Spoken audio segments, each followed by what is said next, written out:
First connect GT100 Plus and Autel MK808Z BT VCI.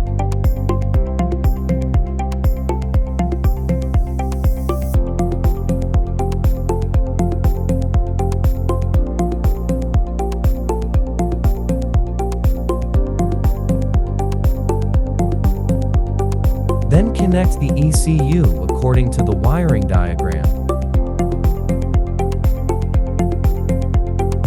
And finally connect the power supply.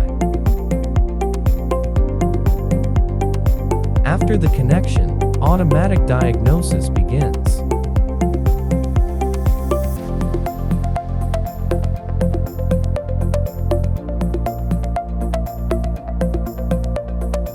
Click DTC and FFN.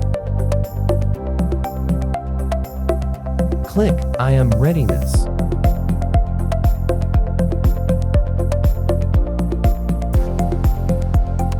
Click live data.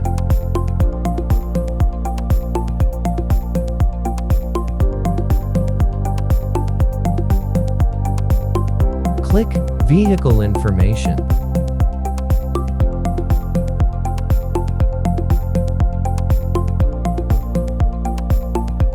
Click Vehicle Status.